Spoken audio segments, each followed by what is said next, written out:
Bonjour tout le monde.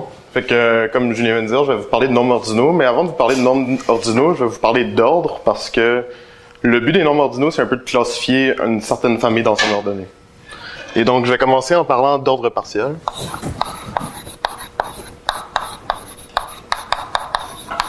Un ordre partiel, c'est une relation binaire sur un ensemble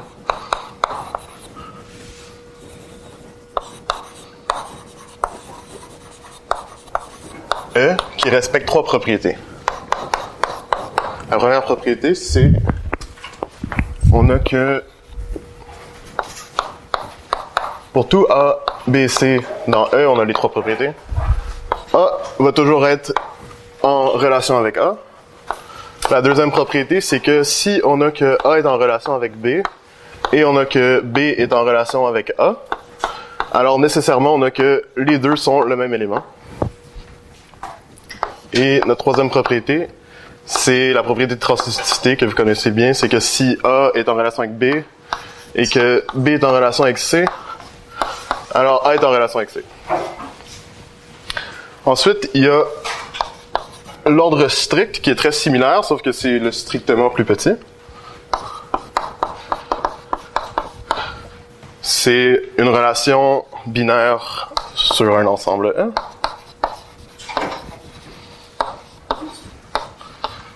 Tel que pour tout A, B et C dans E, on a que A n'est pas plus petit que A. Ça, c'est juste la négation de A plus petit que A. C'est une notation pour la négation.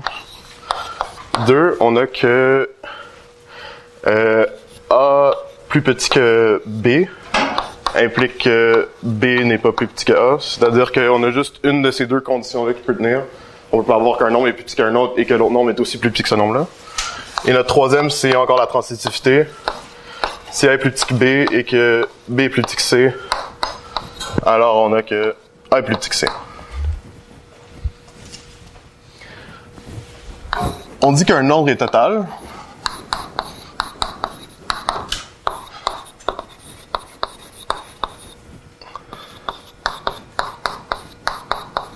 si tous les éléments dans l'ensemble, un ordre sur un ensemble E, si tous les éléments dans l'ensemble sont mis en relation. On a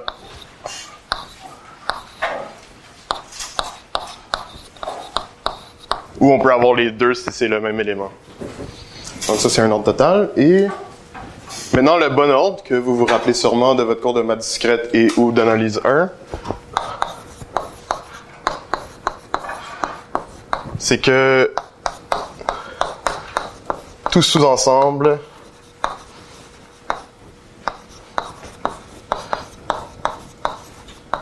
possède un plus petit élément.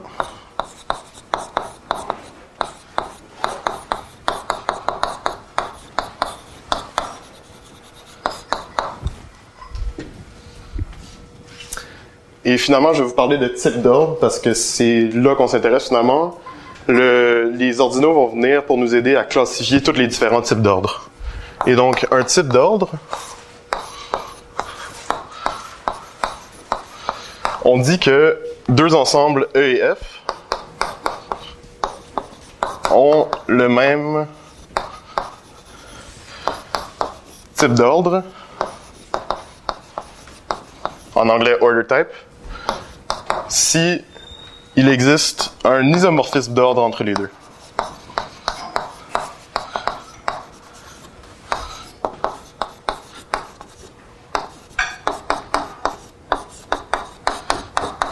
Et oui, c'est quoi un isomorphisme d'ordre? C'est une fonction bijective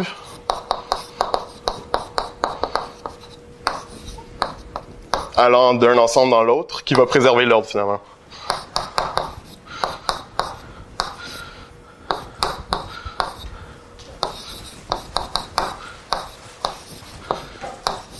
Et finalement, c'est là vraiment que ça devient intéressant avec les ordinaux parce que quand on parle d'ordre, de bon ordre sur des ensembles, pour les ensembles finis, il y a juste un ensemble à isomorphisme près qui a un certain ordre.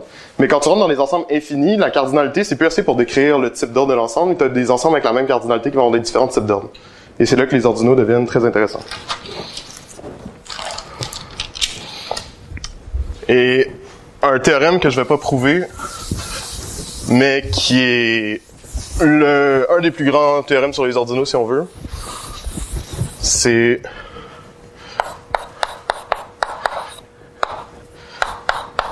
dorénavant, d'ailleurs, je vais dire que deux ensembles sont isomorphes quand ils ont le même type d'ordre. Juste parce que je vais utiliser ça quand même souvent.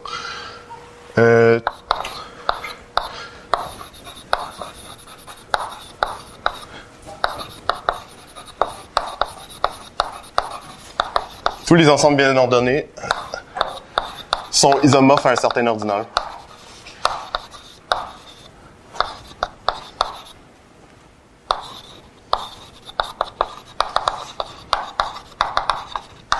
Et c'est pas nécessairement le même pour tous les ensembles. Je sais que comment j'ai dit ça, c'est peut-être un peu suspicieux. OK. Fait que là, un peu d'exemple d'ensemble bien ordonné. On peut prendre un ensemble de 3 éléments, on va dire 3 points.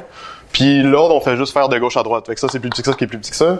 C'est bien ordonné, c'est un ensemble fini. Puis on peut assez facilement se convaincre que c'est à isomorphisme près, le seul ensemble bien ordonné de 3 éléments. Même chose pour n'importe quel nombre fini. Mais ce qui devient intéressant, c'est que si par exemple, on prend un ensemble qui est comme les entiers, un ensemble de cardinalité infinie, ça a un certain type d'ordre. Mais on peut avoir un autre ensemble de cardinalité infinie. On prend le même ensemble, puis on rajoute un point ici. Un point qui est plus grand que tous les autres points. Ces deux ensembles-là ont la même cardinalité, mais ils n'ont pas le même type d'ordre, parce que si on voulait faire une objection entre les deux ensembles pour préserver l'ordre, où est-ce qu'on enverrait cet élément-là qui est plus grand que tous les autres éléments? Est-ce que dans les entiers naturels, il y a un élément qui est plus grand que tous les autres? Non. Ça, c'est un peu notre infini, si on veut.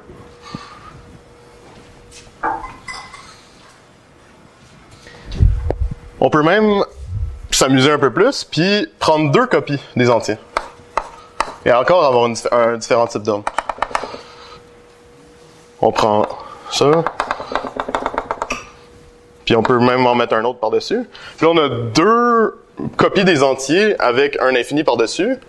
Et ça, ça a la même cardinalité que ces deux-là, mais encore un différent type d'ordre. Et donc, les ordinaux, finalement, ils vont venir nous aider à classifier tous ces différents types d'ordre.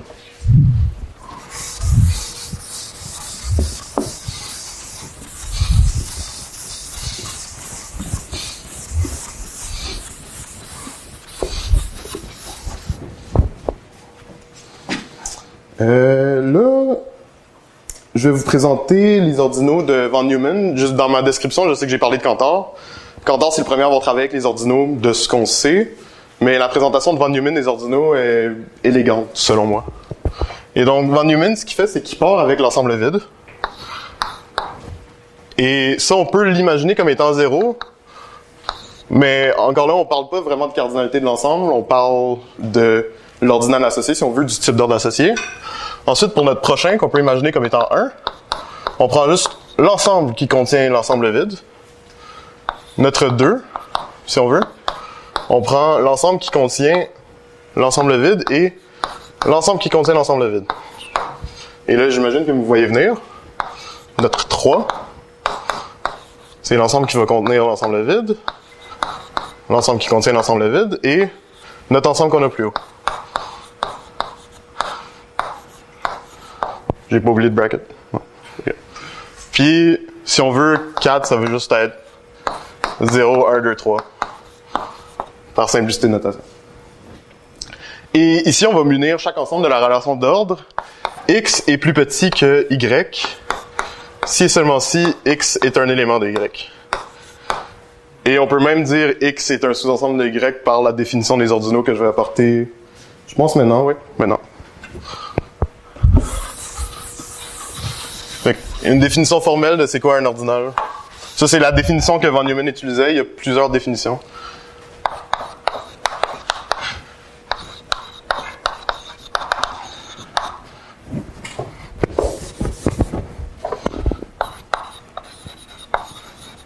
Donc, un ensemble S est un ordinal si et seulement si il respecte les 2 propriétés suivantes. 1, il est complet, c'est-à-dire que tous les éléments de S sont des sous-ensembles de S. Ça peut paraître quasiment tautologique, mais ça l'est pas. Je vais expliquer dans 2 secondes, c'est quoi.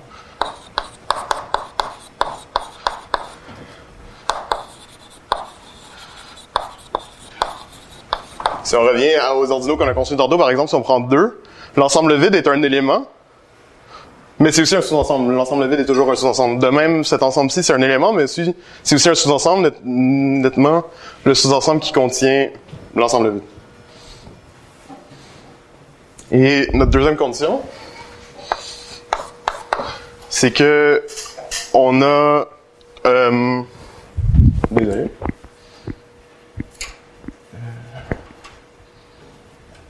Ouais, on a que c'est strictement bien ordonné par inclusion. Et donc, ça, c'est la définition formelle d'un ordinal. On voit que cette façon que von Neumann a de les visualiser, ça marche avec cette définition-là.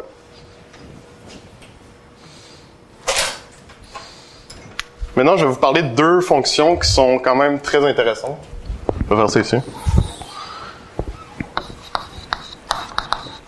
C'est des façons, en fait, de construire des ordinaux à partir de des ordinaux qu'on connaît déjà.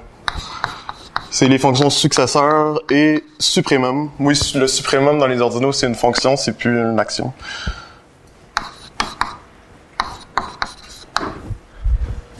Donc, définition. Pour un ordinal alpha, on définit le successeur de alpha comme étant juste alpha union l'ensemble qui contient alpha. Fait que la fonction successeur, c'est si on veut faire plus 1, mais de façon plus générale. Et je vais tout de suite définir la fonction s à la n d'un ordinal alpha. Ça, c'est juste n itération de la fonction successeur.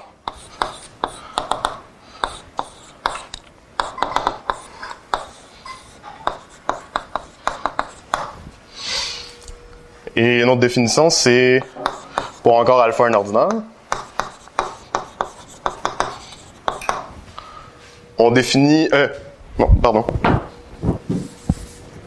Pour A, un ensemble d'ordinal.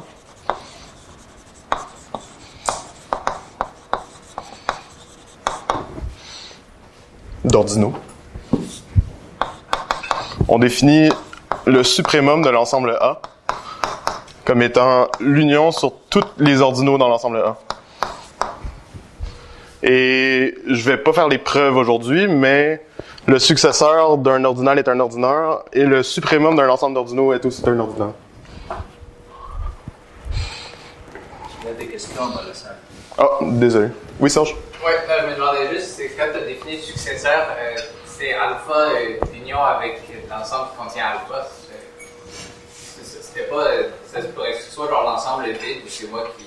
Non, c'est vraiment alpha union l'ensemble qui contient alpha. C'est que dans ton successeur d'alpha, tu as tous les éléments dans alpha et tu as alpha lui-même comme élément.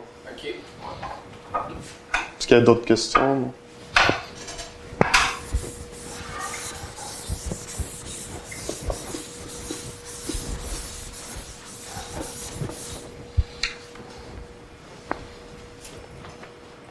OK. On va revenir maintenant aux ordinaux définis à la von Neumann. Fait qu'on commence avec les ordinaux 0, 1, 2, 3, 4. On continue. Et si on prend le suprémum de l'ensemble de tous les successeurs de l'ensemble vide, on retrouve notre premier ordinal infini oméga. Ça, c'est l'ordinal habituellement que tout le monde connaît. Vous avez probablement tous déjà vu cette lettre-là, puis ça, c'est un ordinal, wouhou. Et ouais, ça c'est notre premier ordinal infini, puis c'est aussi notre premier ordinal limite. Je vais expliquer c'est quoi un ordinal limite plus tard. Après ça, on applique la fonction successeur sur cet ordinal-là. On réapplique une limite et on obtient oméga plus oméga, ou si on veut, oméga fois 2. Puis on continue. On a oméga fois 3. On a oméga fois oméga, ou oméga carré. On a oméga à la 3. On continue d'appliquer des limites des successeurs. Et on arrive à oméga à la oméga. Oméga à la oméga à la oméga à la oméga. Et si on prend le suprémum de tous les ordinaux de cette forme-là, on a un ordinal qu'on peut imaginer comme étant oméga à la oméga à la oméga, qui continue vers l'infini par en haut. Et ça, cet ordinal-là, il a un nom spécial, il s'appelle epsilon 0. Et epsilon 0, c'est le premier ordinal qui a la propriété que epsilon 0, c'est égal à oméga à la epsilon 0. C'est une propriété qui est quand même cute. Il y a une infinité d'ordinales qui ont cette propriété-là. Ils sont tous dénombrables. Je vais rien prouver de ça aujourd'hui, mais c'est intéressant à savoir.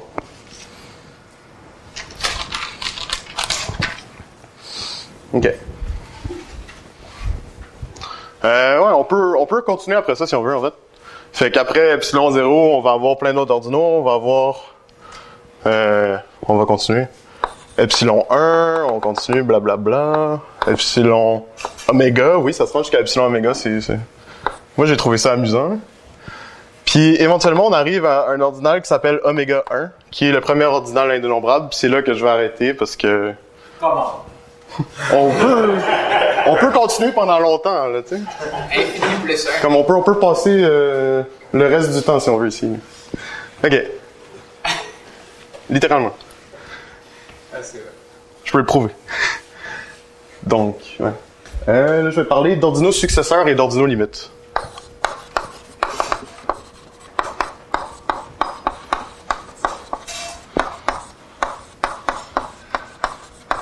Et je pense que vous pouvez déjà deviner c'est quoi un ordinal successeur. C'est un ordinal qui est le successeur d'un autre ordinal.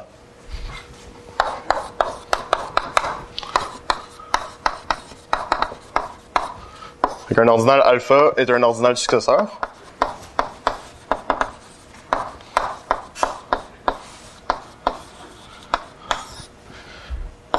Si il existe un ordinal bêta, tel que alpha est le successeur de bêta.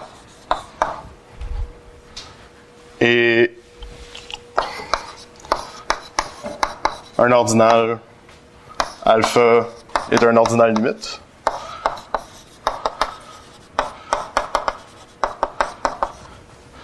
Si... Est-ce qu'il y a quelqu'un qui est capable de deviner c'est quoi? Quand est-ce que ça serait un ordinal limite et non un ordinal successeur? Bon, OK. Si... Ça, c'est quoi? Pas tant que... Ben, ça dépend de la définition. Je vais pas utiliser la définition. Ah, ok. Si on ajoute un infini au lieu de 1. Non. Si c'est pas un ordinal successeur. Ça, c'est une définition alternative de celle que je vais utiliser. Si... Ben... Non, parce que tous les ordinaux sont des suites de tous les ordinaux plus petits qu'eux. Pas exactement, là, mais quelque chose de même. Fait que... C'est l'union de tous les ordinaux qui est plus petit qu'eux. Un ordinal successeur, c'est l'union de tous les ordinaux plus petits que lui et lui-même. Fait que c'est ça la distinction vraiment. Ce serait un plus petit ou égal ici pour un ordinal successeur.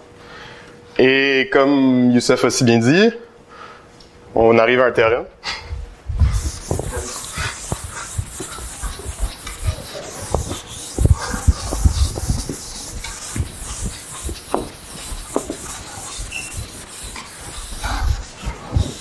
Il me reste combien de temps par curiosité? OK.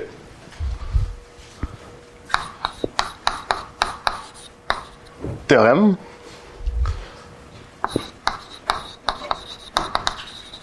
Un ordinal alpha est soit l'ensemble vide, soit un ordinal successeur,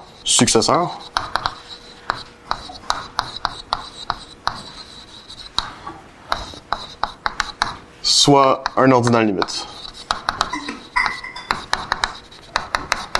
Fait qu'il n'y a aucun ordinal qui va pas rentrer dans une de ces deux catégories-là ou être l'ensemble vide.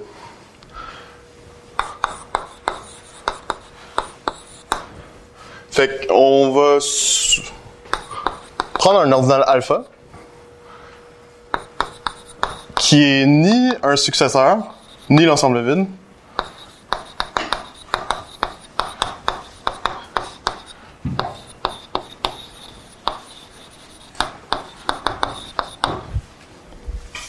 Et on va poser bêta, qui est l'union sur tous les ordinaux plus petits que alpha. Puis ce qu'on veut faire, c'est montrer que bêta et alpha, en fait, c'est le même ordinal pour montrer que alpha, c'est un ordinal limite. Et donc, on a nécessairement que bêta va être plus petit ou égal à alpha. Ça, est-ce qu'on est tous convaincus? Je peux le montrer si vous voulez. Oui, Victor?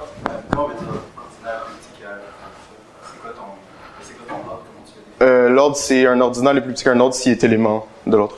Okay. Je l'avais défini tantôt quand je parlais d'ordinaux.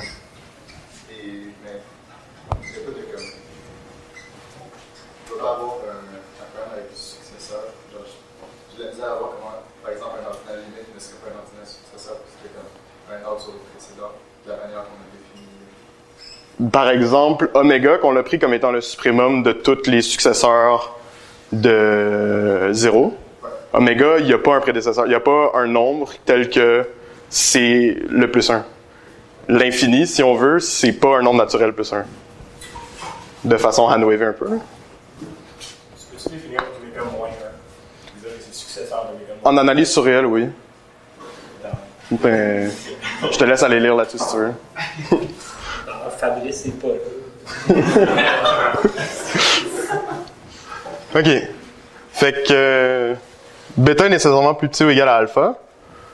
On veut montrer que bêta est égal à alpha. Fait que supposons, on va supposer par l'absurde que bêta est strictement plus petit qu'alpha.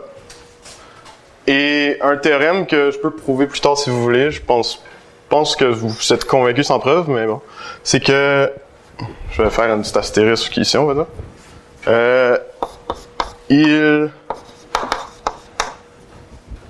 Pour tout alpha ordinal, il n'existe pas d'ordinal bêta tel que alpha est plus petit que bêta, qui est plus petit que le successeur d'alpha. En d'autres mots, t'as aucun ordinal t'as aucun entier entre un nombre et le nombre plus 1. Si on veut mettre ça en termes qu'on connaît un peu mieux. Donc, si bêta est plus petit qu'alpha, ça veut dire que le successeur de bêta est plus petit ou égal à alpha. Parce que s'il était plus grand, on aurait un ordinal alpha entre bêta et le successeur de bêta. OK. Mais si le successeur de bêta peut pas être égal à alpha par hypothèse, parce que on a dit que alpha n'est pas un ordinal successeur, fait qu'il peut pas être le successeur de bêta. Et donc, on a que le successeur de bêta est strictement plus petit qu'alpha. Oui? Bon, OK. L'énoncé du théorème, un ordinal alpha, c'est soit l'ensemble vide, soit un ordinal successeur, soit un ordinal limite.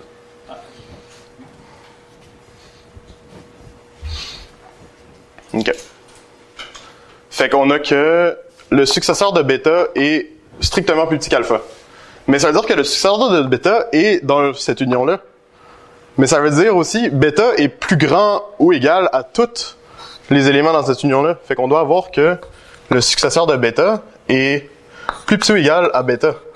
Mais ça, c'est une contradiction parce que bêta, par la construction de la fonction successeur, est inclus là-dedans. Fait qu'on a que bêta est strictement plus petit que S de bêta. Fait qu'on a une contradiction.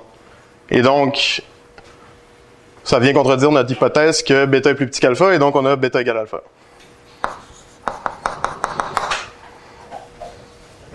Oui, Antoine? Pourquoi le successeur de bêta est inférieur ou égal à alpha? Si le successeur de bêta était plus grand que alpha... à cause de ça. Parce qu'il n'y a aucun ordinal bêta entre alpha et son successeur. Et donc, si ça c'était plus grand qu'alpha, on aurait un ordinal alpha qui est entre bêta et son successeur.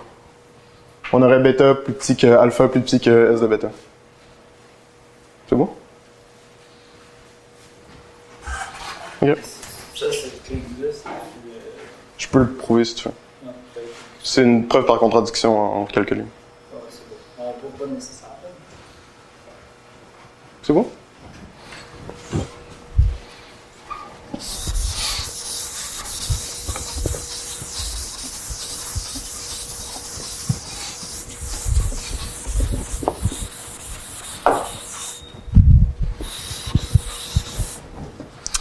Et là, je vais vous parler d'induction transfinie.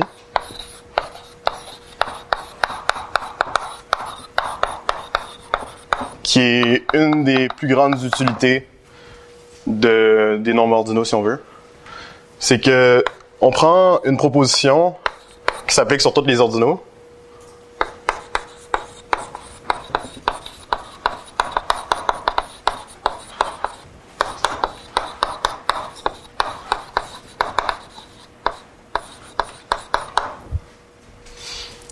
On suppose que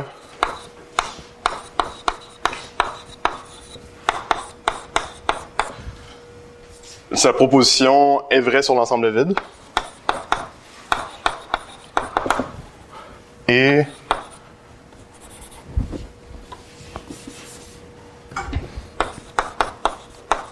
que P de alpha est vrai dès que P de bêta est vrai pour tout bêta plus petit qu'alpha. Alors, P de alpha est vrai pour tout ordinal alpha. Ça, je vais pas le prouver parce que la preuve est pas tant agréable, selon moi. Mais ouais, je voulais juste vous partager ça. Est-ce qu'il me reste beaucoup de temps? Ok. Juste, la prochaine chose que j'allais embarquer dedans, ça allait peut-être prendre plus de temps. Est-ce que vous préférez que je prenne des questions ou que...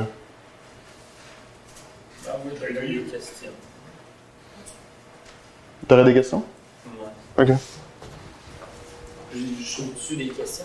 Ouais, tu peux commencer. Ok.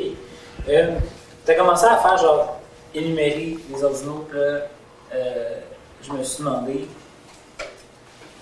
comme les nombres ordinaux, genre c'est comme tu peux faire un ensemble des nombres ordinaux. Des nombres ordinaux. Tu peux pas faire un ensemble de tous les nombres ordinaux, ça mène à un paradoxe. Ça s'appelle le paradoxe de Burali-Fortier. Je t'invite à aller lire là-dessus, c'est quand même intéressant. Le gars, il a publié un papier sur les nombres ordinaux, puis il a contredit quelque chose que Cantor avait écrit. Fait que c'était... Puis il avait même pas réalisé, je pense que c'est von Neumann comme 5 ans plus tard qui a réalisé, puis qui était comme, tu t'es trompé. Tu peux pas... Fait que, dans le fond, c'était un peu futile de les énumérer. Genre de faire comme... Genre, tu peux comme en nommer plein. Mais ça mène à rien. C'est juste pour un peu comprendre qu'est-ce qui se passe. Genre, mettons, je peux pas faire de tous les nombres ordinaux. Mais mettons que je me dis, ok, je vais arrêter à genre ceux qui sont plus petits ou égal à oméga. Ouais. Il y en a combien? En nombre cardinaux. Il y en a à F0. Il y en a à F0. Ouais. C'est les nombres. C'est oméga a le même type d'ordre que les entiers naturels. Ouais. Mais c'est ça, mais après ça, il y en a plein d'autres. Ouais. Mais c'est à partir de oméga 1 que j'avais dit tantôt que tu arrives à F1, puis tu peux continuer à monter si tu veux dans les cardinaux. Ouais, non, attends un peu. Oméga 1, c'est genre, mettons, ça serait la classe d'équivalence pour tous les trucs qui ont la même structure d'ordre que genre l'ouvert 0,1. Mais moi, je veux savoir combien il y a de nombres ordinaux. C'est une classe, les nombres ordinaux. Je sais pas, il y en a combien. Quand il y en a qui sont plus petits que oméga 1. Tu peux même pas faire l'ensemble des nombres ordinaux plus petits que oméga 1. Ouais, tu peux, mais ça va être une relation d'ordre. Ben, en fait, les nombres ordinaux plus petits que oméga 1, c'est oméga 1, si je ne m'abuse. Okay. L'ensemble lui-même et l'union. L'oméga 1, c'est un ordinal limite. Ok. Fait que, mettons, si je voulais considérer la cardinalité de l'ensemble des nombres ordinaux plus petits que... Il n'y en a pas? Non? Ce serait plus grand que tout cardinal. Ça serait pour oméga 1? Cardinal. Ou pour la classe des nombres ordinaux? La classe, c'est ça la classe, n'aura pas de cardinalité. C'est trop. Ok, il y en a trop. Okay. Ouais. Fait que genre là, t'as commencé à dire qu'il y avait epsilon 1, puis après ça, allait jusqu'à epsilon oméga. Mais là, après ça, comme ça a plus de bout, il n'y a pas assez de Y. Il n'y a pas de bout. C'est ça. Il y a quelqu'un qui disait que Cantor regardait toujours par en haut, puis c'est une belle métaphore. Est-ce que tu as d'autres questions? Ah, mais je trouve ça va faire gérer. Correct. Est-ce qu'il y a d'autres questions?